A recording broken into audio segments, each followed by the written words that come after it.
The HR Stories podcast is brought to you by the team at HR Stories.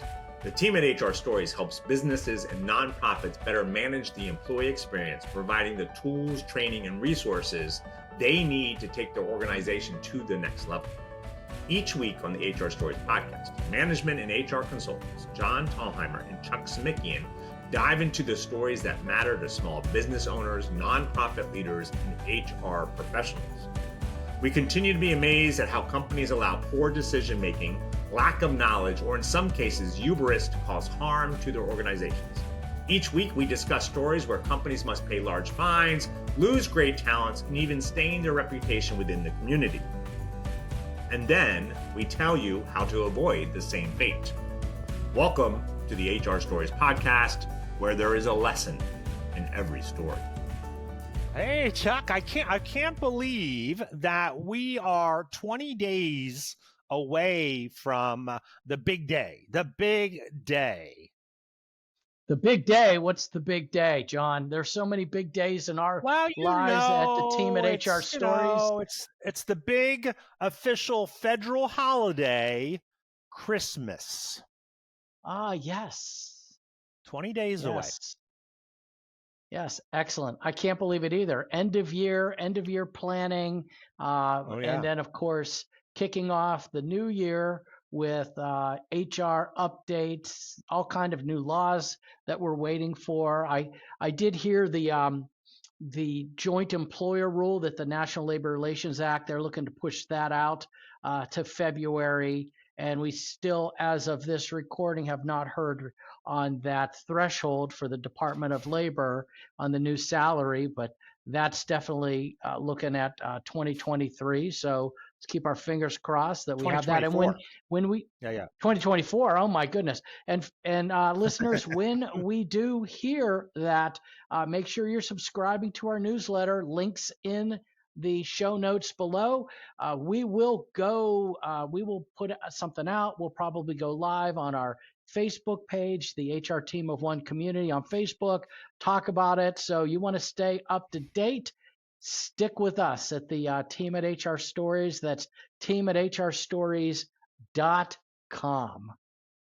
.com. It should be .com. Maybe we can get .com. I think that would be a good team at hrstories.com, because that's what we're here for, right? To make people calmer, more relaxed. The other thing I was thinking about, like, as we're doing this recording, my friends in HR and the people on our Facebook group, I'm hearing a lot of, open enrollment is done, right? Getting close to open enrollment. Point, right? I know, give me a little flashbacks there.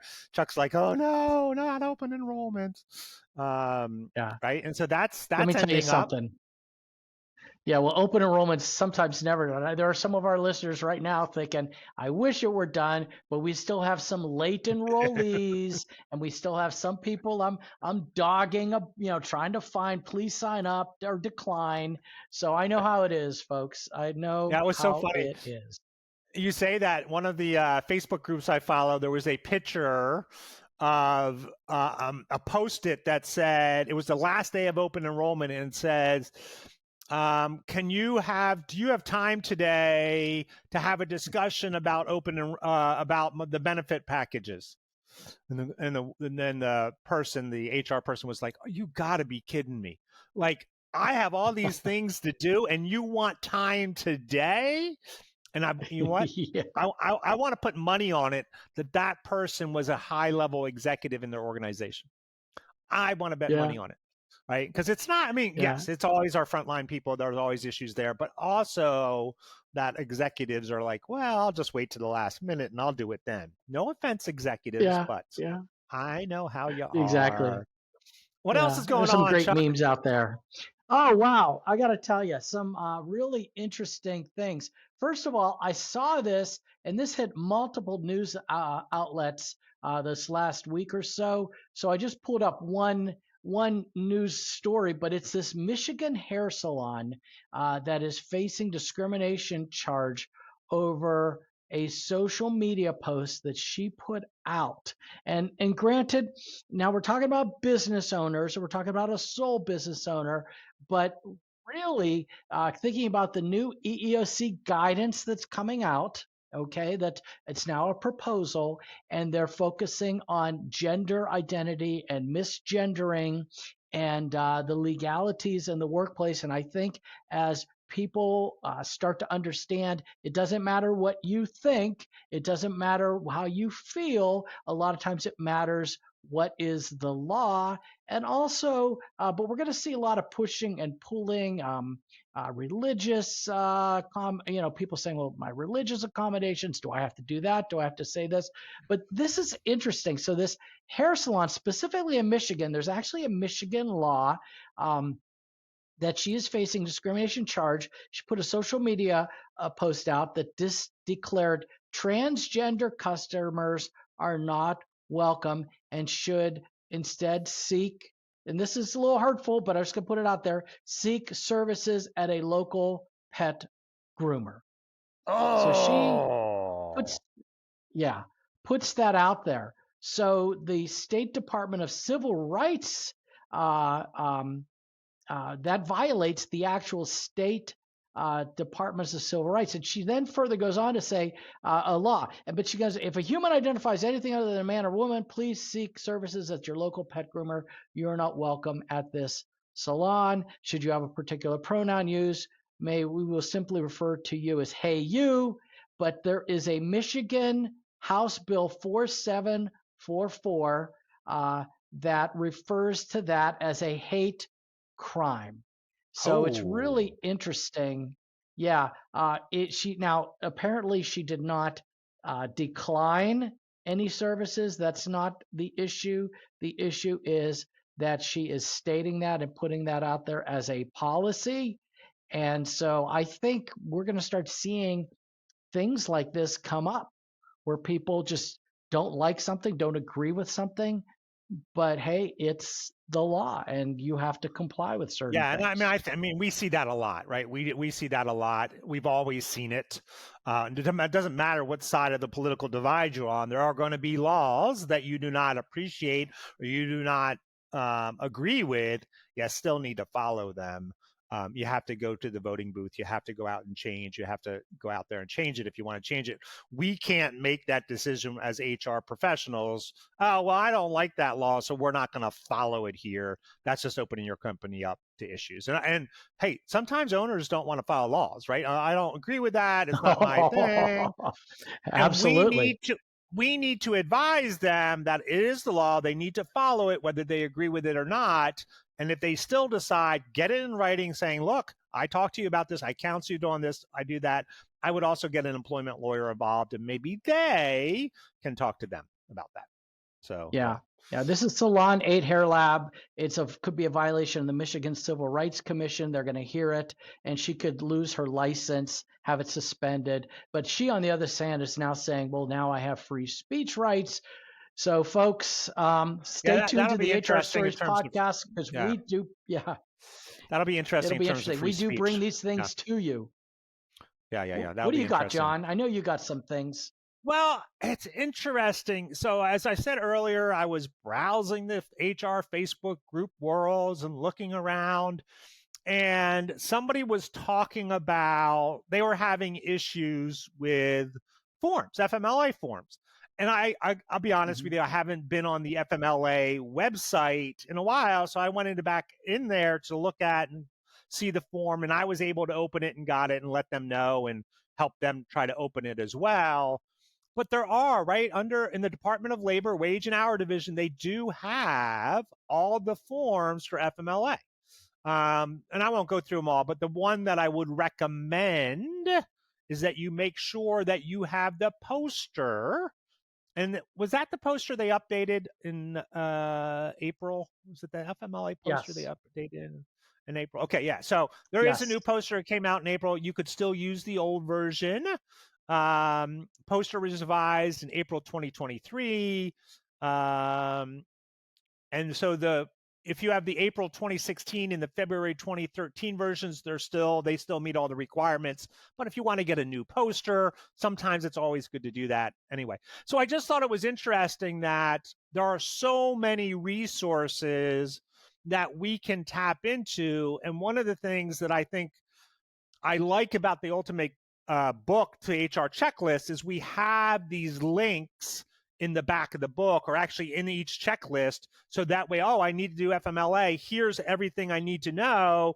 And here's the links to the forms. Here's the links to the poster, right? So I can get all that information. I just thought it was interesting and a good reminder for us that when we are looking for information, yes, there's great resources like the Ultimate Book of HR Checklist, but you can also go to the Department of Labor, EEOC, National Labor Relations Board.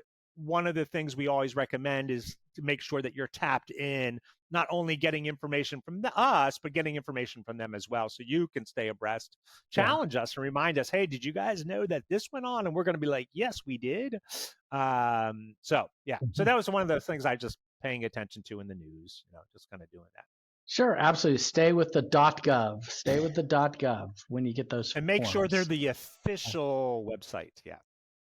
Yes. And then again, right, when we're talking, you were talking about Michigan state law. The other thing, everyone, remember, FMLA, you may have state requirements as well for paid sick leave, for paid family medical leave, and all that kind of stuff. So I can't not say it. Chuck, I can't help it. That workshop person comes out in me that I'm like, oh, I need to make sure that I mention this and this and this. I got in there. So what else is going on in your world? I know that you've been up in Pittsburgh. Any HR Pittsburgh stories you would like to share? You know what? I have not picked up on anything that I saw up here, but I did see something that that came out of another Michigan. Michigan seems to be pretty giving today with the stories. And a couple weeks ago, we did a class called Demystifying the ADEA. It was about a 2-hour class. And listeners, if you want, you can go to team@hrstories.com. You go to the link for workshops, and you can actually watch that and get a copy of that with all of the forms that we talk about and that we use in that. But in that class, we told a story about a Papa John's employee that wanted to bring his dog to work, right? He had visually impaired, helps it. And so everyone said, yes. He gets to work. And all of a sudden they're like, no, you can't. And he's like, well, I'm not bringing it in. And it didn't matter. They didn't hear him out. They didn't follow through with the process. They just automatically ruled it out. So we talked about that. And so there's a story out of Michigan that broke this week that's the opposite of that. This is a group that actually went down the list. They did they looked at reasonable accommodations, and they said you cannot bring your dog to work. And it went to court, and this time the company won. And the headline was ADA did not require the dog or the hospital to allow the nurse's service dog. And so I just want to bring some of the highlights from this, because I found it fascinating. And once again, it is a tribute to using that interactive process that we have in the book, the HR Ultimate Book of HR Checklists, and we explain that and we lay that out in bullet points. So this was the Hurley Medical Center in Michigan. And this was a nursing student that had a panic disorder. She wanted to keep her service dog with her at all times. So keep that in mind, at all times. So the nursing student, the dog was trained, alert her when she has a panic attack so she could take her medication in advance. So her first day in rotation, a patient and a nursing unit clerk separately, they didn't know each other, they separately said, hey, we're having allergic reactions to your dog. And so Hurley, the hospital, kind of looked at this. They looked at different accommodations, and they said, okay, listen, you can bring your dog with you, but it needs to stay in this area. And in between rounds, you can go meet with the dog to see if it senses anything with regards to the panic attack. And she rejects the offer. And she sues the hospital. So there's a lot of back and forth, as we know how these things go. But ultimately, the judge ruled that reasonably, that the hospital said, look, reasonably, the service dog poses a threat to patients, and the accommodations necessary to mitigate the risk of the allergens were not reasonable. Because here's the deal: you could not know, as you're doing rounds to all these patients, without knowing which patients are allergic to dogs and considering the significant concerns by shifting patients and staff around, that Hurley Medical Center did not. They did not fail to provide the plaintiff with reasonable accommodations, even though she did not agree with it. So the courts felt the medical center did all they could, and they reasonably accommodated. She didn't. She sued, and she lost. So I thought that was an interesting story. Yeah, I mean, again, right, and it makes sense. I'm assuming this was a true service dog, meaning that that dog was trained to help specifically with her panic attacks and then dealt with something, versus an emotional support dog, which may not have that same type of training, right? And so because if it was an emotional support dog, then definitely the hospital would win. And so that's the other thing to be paying attention, I think, for our HR, our employers out there. You have to tell the difference between a service animal and an emotional support animal. Service dogs and horses, right? The only two that can be a service dog or a miniature horse are the only two that can be service animals, or officially service animals. There's clear guidelines, rights, and what we cannot do, whereas emotional support animals don't have those same rights. And so just being aware of that. So I think it got, for a while, I think it's better now, but for a while it was like everyone was bringing their pet raccoon on the airplane as an emotional support. And just to close that off with, there are two questions you always need to ask with service animals or animals. Number one, what is the animal required due to a disability? So is it required because of a disability? That's question one. And question number two is, what work task has your animal been trained for? And those are the two very important questions that will distinguish, as you said, between service animal and comfort animal. Yeah, perfect. All right. Yeah. So that's, so it's good to remember, everyone, I think, as we go through that, just to make sure we know the difference on those two. So that's good. All right, good. I have one other thing. I was trying to think, can I segue between that and this? I don't think I can. So I was reading the other day, right? So remember the 3 episodes, maybe 4 episodes, I was talking about this term, holistic employment. Love that term. So holistic employment. So they're talking about, let me read the headline for you. Wait, here it is in the HR News. Sleep hygiene may be HR's next big mental health push, as 58% of U.S. workers say regular struggle to get quality sleep is an issue. So that's in Fortune magazine. And so think about that, right? Think about 58% of your employees. Well, let's talk, right? So you and I, before we started recording the podcast, I was saying that I didn't get in to like 1:30 last night because we were traveling, and I got up at 6:30 this morning. So I got 5 hours of sleep. I don't operate well on 5 hours of sleep. And then so we think about holistic employment. What would be the right approach for my boss in that case, right? And so, again, if I was traveling for work, right? And so I do think it's interesting, like, and what would we do, like, as HR professionals to help people have better sleep hygiene? Yeah. I don't know. What can we do?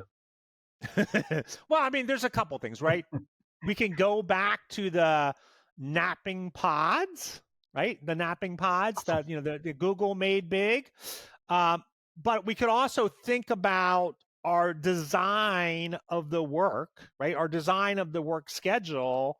And do we add flexibility into that?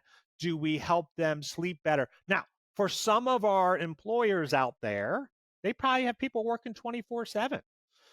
And I remember it was one of my bosses. We had a lot of people that were working 24/7 because we were a 24/7 hour company and we had a lot of people. And so she went out and did a lot of research on how to help people that work overnights, right? Because we're going against our circadian rhythms to create a great sleep and work environment, right? And so we talked about, blackout shades. We talked about having a routine, that kind of stuff. And so maybe part of this sleep hygiene can be educating and bringing in experts to talk about proper sleep hygiene and how important it is, right? And so there's things you can do in there to do it. So I just thought it was an interesting topic, something I'll add to my holistic employment book that I'm writing. So I'll add that in there. I love as that. sleep. Yeah. Well, John, we've got great story from your side of the ocean today, shall we say? Wait, I'm on an ocean? Wait, what happened, Chuck? Well, it's a swimmingly good time, shall we say? Oh, I see where you're going with this. All right, yeah, it's a swimmingly good time. I got it right. Yeah, we're going to talk a little bit about swimming the oceans of age discrimination and what we should and should not be doing. But first, let's take a break, Chuck. That sounds good. You've been listening to the HR Stories podcast, where there's a lesson in every story.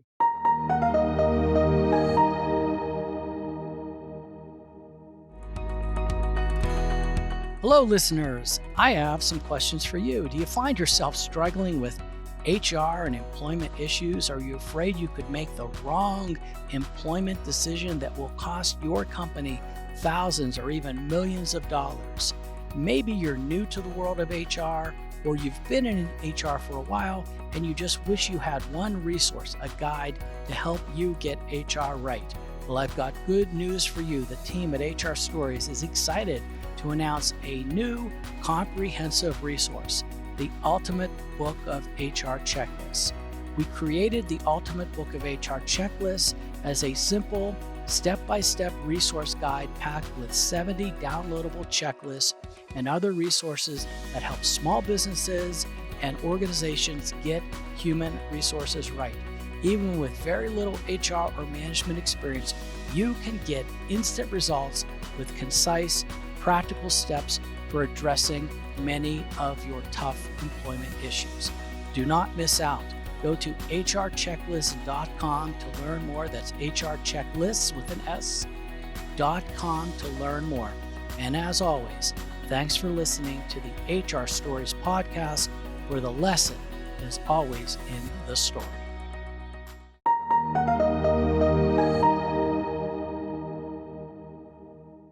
You've been listening to the HR Stories podcast, where there's a lesson in every story. And in this story today, John's going to be talking about age discrimination in the workplace. He has a few stories and something to weave in about swimming the waters of age discrimination, Cuba, swimming. I don't know, John. Tell us more. What's going on? I don't know where you're going today.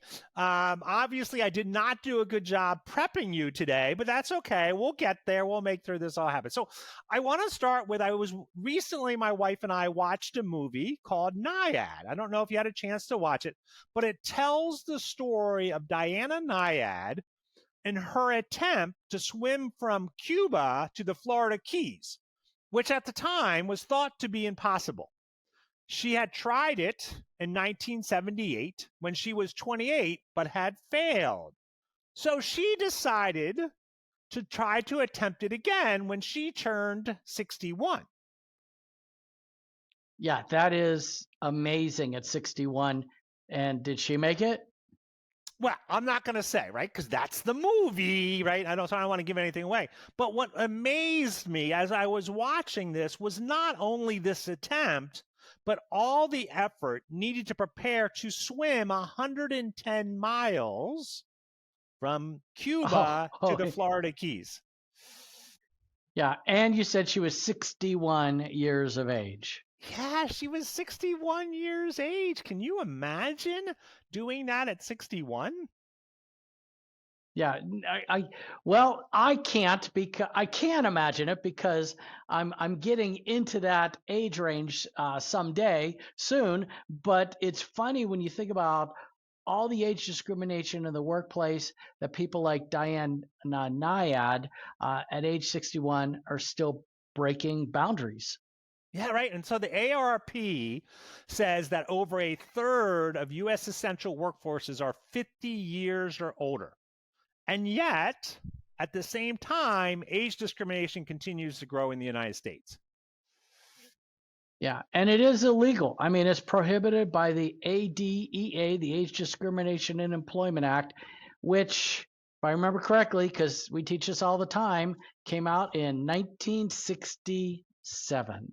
Yes. Yeah, right. It came out. So, and one of the purpose of the law, and I want to quote from what the law says, older workers find themselves disadvantaged in their effort to retain employment and especially to regain employment when displaced from jobs. The sad part is that statistic hasn't changed, right? From 1967 to 2023, that statistic hasn't changed. People over 40 have a harder time finding jobs. 47% of employers say that they're more likely to hire a 30-year-old than a 60-year-old, all other things being equal. Wow, all things being equal. So, did they say why employers thought or did this? Yeah. So what they looked at, the research, and what the employers actually said when they were asked is they were worried about their technology skills, right? Keeping up with the technology, stamina, and their expected long tenure in the workplace. Okay. Sure. So I guess, I could see the tech skills thing, right? They want a new employee to have, you might want to consider, call it the modern skill set, or I've even heard the term digital native, right? They want people to understand a lot of the current technology things. Yeah, true, right? But the expectation that people over 40, even 50, or even over 60 don't have the necessary skill is ageism. It's So when we ageism. assume that a person because of their age or the particular class doesn't have a skill set or ability, that's bias and it's hurting older generations, right? That's what we call ageism in the workplace.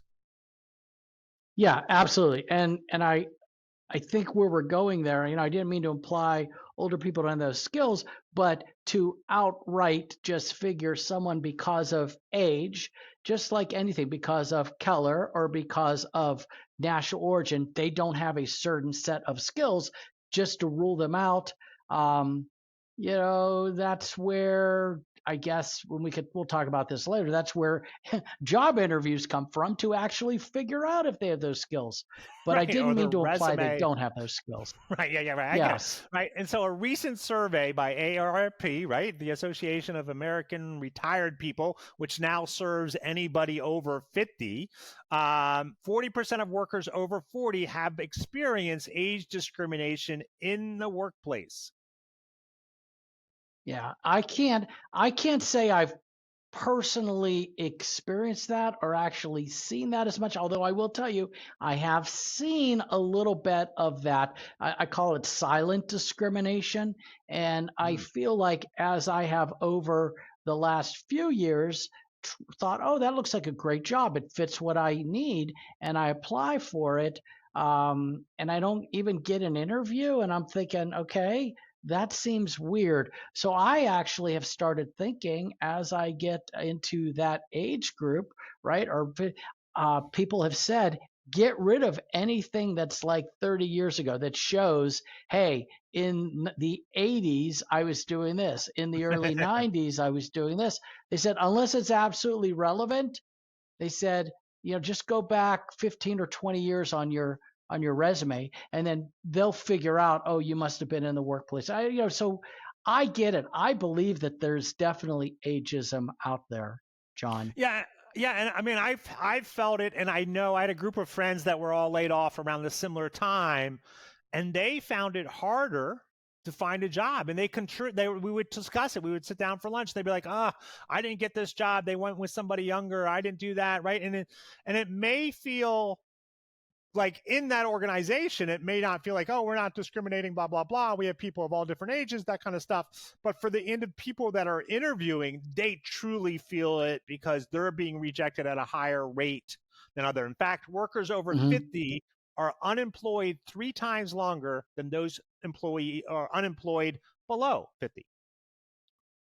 Yeah. So enough set up. I want to hear a story. Tell me a story. What violations of the Age Discrimination and Employment Act might look like. Yeah, so I have a couple of stories to share with you and our listeners.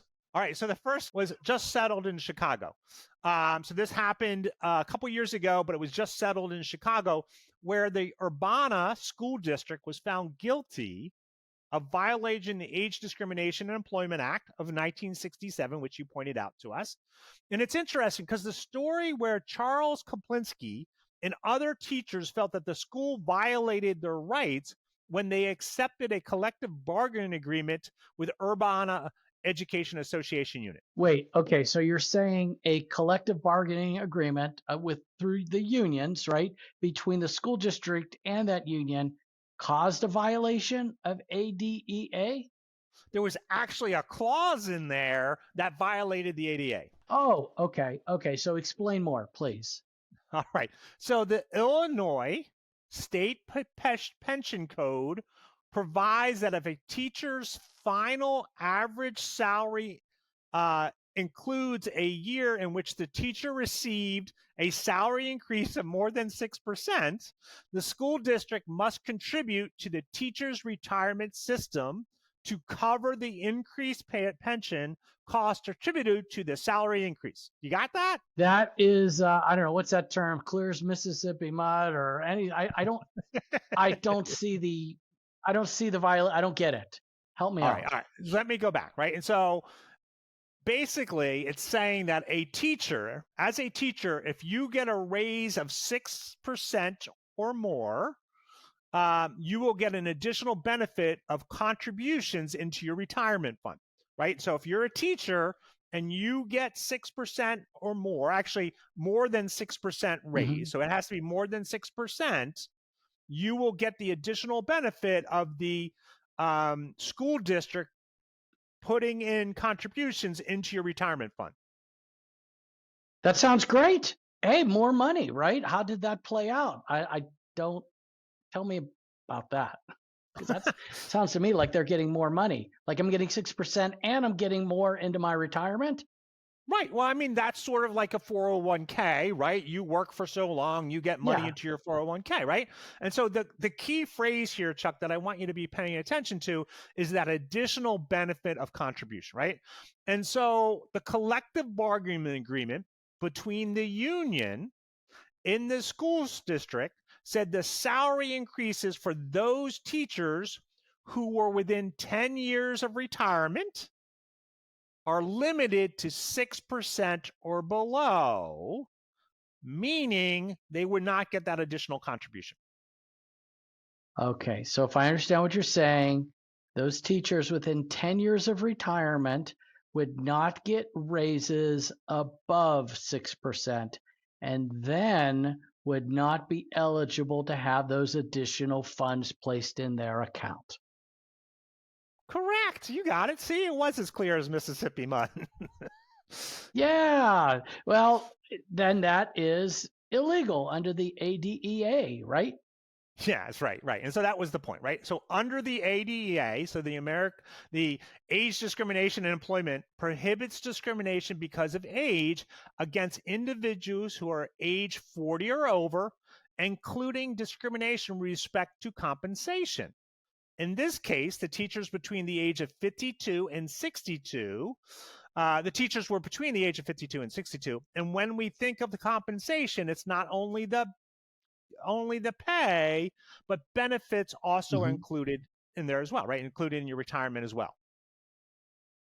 Sure. You know, I saw a court case come through a couple of months ago where a female employee who was at an older was denied a promotion and was actually told by her boss, hey, if you get this promotion, you're going to retire before any of the great benefits kick in. So we're not going to give it to you. We're going to give it to someone younger that can partake of those benefits. And so when you're talking about this story, that's what comes across my mind. But in this story, I'm curious, how did it end?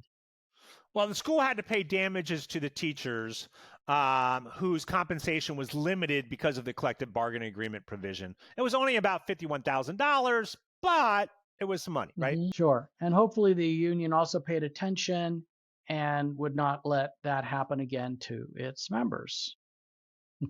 Yeah, we would hope. I was kind of amazed that they would allow that to happen. Yeah. So this is a great example. So, John, just for our listeners, can you just give us a refresh on ADEA? Yeah, of course. However, we don't have time to go into all details, right? So, but let me give you a clear overview so our listeners can understand and do that, right? And so it is unlawful for an employer, right? And so I'm quoting directly from the website, to fail or refuse to hire or discharge any individual or otherwise discriminate against any individual with respect to his or her compensation, terms, conditions, or privileges of employment because of such individual's age. Number 2, to limit or segregate or classify their employees in any way which would deprive or tend to deprive an individual of employment opportunities or otherwise adversely affect his status as an employee because of such individual's age. Or finally, number 3, to reduce the wage of any employee in order to comply with this chapter. As I recall, this applies to unions and employment agencies. Right. The language, yes. The language is a little different, but yes, it does apply. So what is that privileges of employment? Can you give me some examples of that? Because that's always one that I think trips people up. They skip that. They don't really understand that. Right. Well, do you have time for another story? Well, let me think. Of course I have time for another story. Tell me another story. All right. So this is the one that I've been watching closely. And have you ever been to Sandusky, Ohio? Yes, of course. Cedar Point, SeaWorld, all those great places, but only as a kid. Me too. I've been there. But if you've ever been to Sandusky, Ohio, they are home to the best amusement parks in the country called Cedar Point. Yep. As kids, I would go there. It was awesome. Great roller coasters. Roller coasters. That must have been fantastic. And I can't imagine what it was like to be there as a kid. I've seen it, right? One of my clients sent me to Sandusky, Ohio to do some presentations, but I didn't have time to get into the park. But I could just imagine what that would have been like. It's huge. Absolutely. It's mad. I mean, we have theme parks when I was growing up, a little place called Kennywood Park. We'd go there, but to go to Cedar Point was like the thing to do when you lived in this part of the world. Right. I mean, it was it was Disney World in a different form, right? There was that attraction to go there and be there. And so it takes, right? It's a big operation and it takes a lot of employees to run it when it's in season. Yeah, I can't imagine that finding seasonal employees can be hard for such a large organization like that. Right. It's hard, right? It is really hard. And so when we're looking at that, one of the perks, right? However, one of the perks working there, if you're from out of town, was they would provide you with housing during the season. I love that. That's a great way to keep good employees, the housing. Right. Keep and retain good employees. Employees would come back year after year.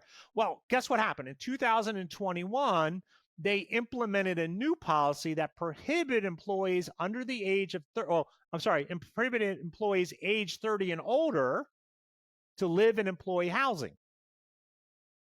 Oh boy. Okay, so let me do the math. I hear what you're saying. That would mean employees who are over age 40 as well. Yeah. All right. So come back to your question. What does the ADA mean when it says privilege of employment? housing would be considered a privilege of employment for those Cedar Point employees. Yeah, that makes sense to me. So as employees, age discrimination is not just based on pay, but could be many other things like not allowing people over 40 or persons over 40 to attend a training class, let's say. Perfect. Right. Yeah. Right. So in this case, the EEOC is suing Cedar Point and their management company for age discrimination. Now, it hasn't been settled yet, right? So we don't know what they're going to bring forward. Maybe there was something else underneath there we don't know about. And I'm going to continue to pay attention to it just to let our listeners know what happened. So we'll probably hear about that probably early in 2024. Yeah, sure. But either way, there is a lesson of paying attention to how you're treating your employees who are 40 years old and over in the workplace. Right. And the other issues is creating a hostile workplace for those individuals as well. Right. And so kind of thinking about that. Sure. So let's go in that direction. I love it. The stories continue, or do they?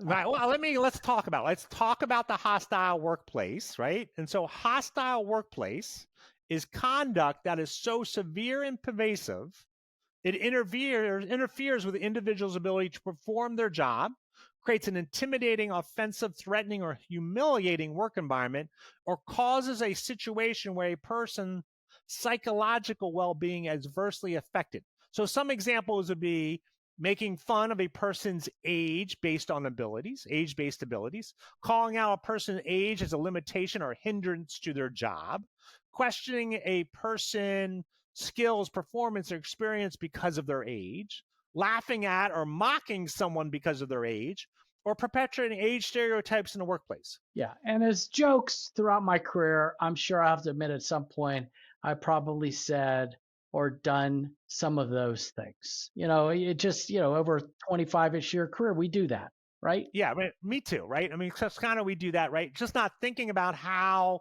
it would impact other people in the workplace. Yeah.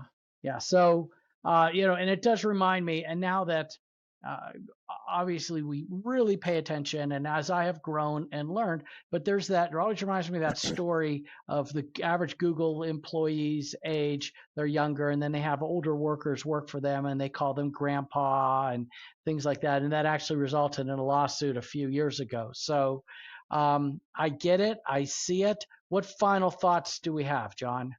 Yeah, and the Google story reminds me of that movie, what was called Interns, where the interns were right. like 30 or 40 and they were coming in and they got picked on and they were like, and they didn't fit in, right?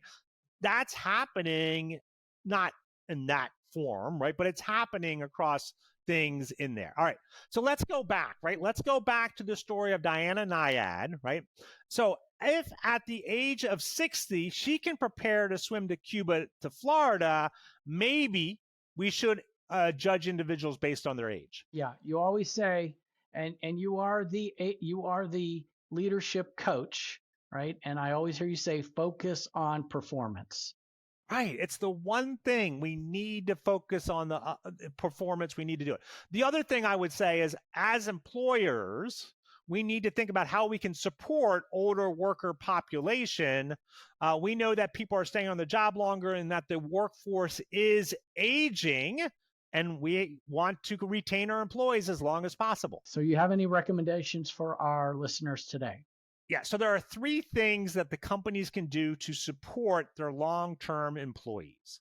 Number 1, when an employee resigns from your company and pursues another interest. And so in this case, instead of thinking that of as a bad thing, think about it as a positive, and that they maybe come back and more refreshed, right? There are times where an employee says, you know what, I'm going to leave, I'm going to go pursue this, and keep in touch with them because they may want to come back in a different format, right? And so kind of thinking about that. The second one we hear a lot about, and I don't know, Chuck, have you ever worked in an organization that has had sabbaticals?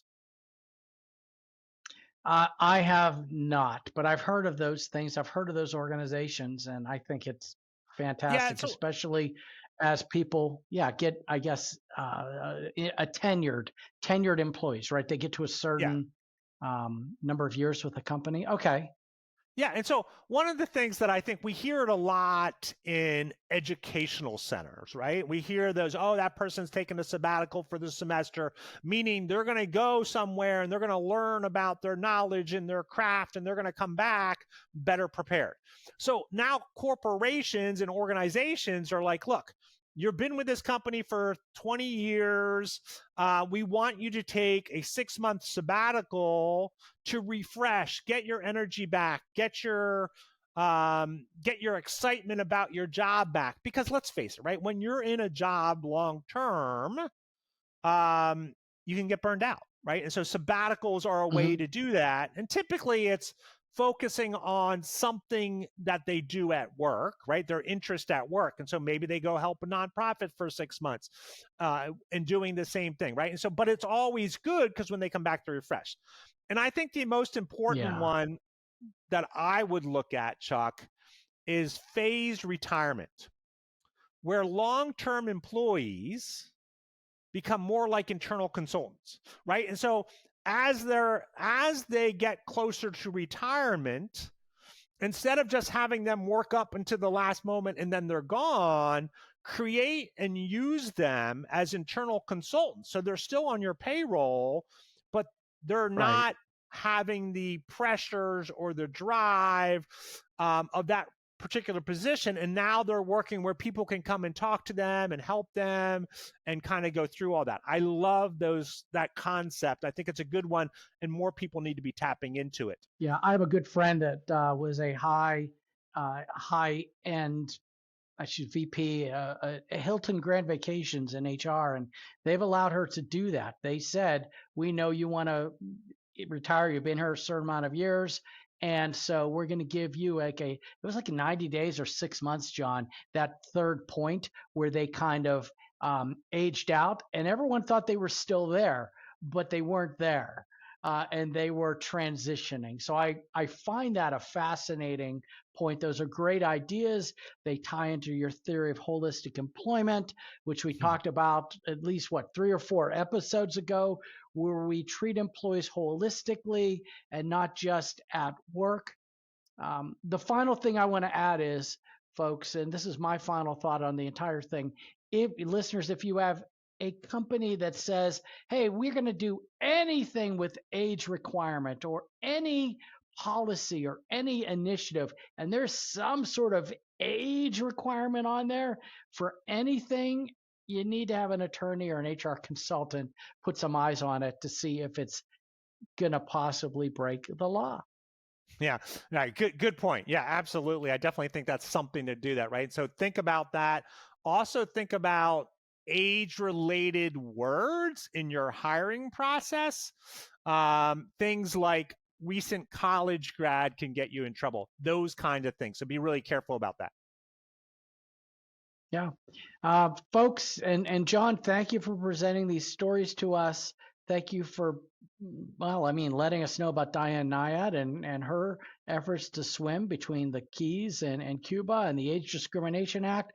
Listeners, folks, you've been listening to the HR Stories podcast, where there is a lesson in every story. Yeah, so everyone, do us a favor. We love that you listen to our podcast. We know other people will benefit from this podcast. So we'll send a link to your friends. So all your HR friends, send them welcome to the table. Allow them to learn and grow as well. And so they can benefit that. Yeah, that reminds me, the first Friday of every month, the team at HR Stories, John and I do what we call the HR Kitchen Table, where we sit and discuss hot topics of HR together and how they impact the workplace. It's limited to about 10 people. Go sign up on our website, team@hrstories.com. Look for it under workshops. And the best thing is, it is free. It is an outreach from us to you in our HR community. Yeah, I love that. They are my monthly motivations, right? I just love listening to them. They get me all pumped up like, oh, we need to do that. We need to talk about that. So yes, please sign up for those. Again, it's at the team@hrstories.com under workshops. Yeah, and we better go before we start a new story, but I will tell you as a preview, next story up, special holiday story about holidays and discrimination and disabilities. And I think everyone's going to recognize some of the characters in this. I cannot wait to lay it out. And once again, you've been listening to the HR Stories podcast, a lesson in every story. Beautiful. Goodbye, everyone. Thank you for listening to the HR Stories podcast. The material presented in this podcast is for informational purposes only. Chuck and John always recommend using an employment lawyer or HR consultant to handle any legal concerns or HR issues. We do our best to double check sources and make sure the information we are providing is accurate. We may eliminate or embellish without changing the basic narrative to make the story easier to understand. In certain circumstances, we may change identifying information to protect the innocent. The HR Stories broadcast is brought to you by the team at HR Stories. The team at HR Stories is designed to help anyone with HR responsibilities be better at managing the employee experience. To engage with us, go to the hrstoriesteam.com and learn more about how the team at HR Stories can support your business or nonprofit. Thank you for listening to the HR Stories podcast, where there is a lesson in every story.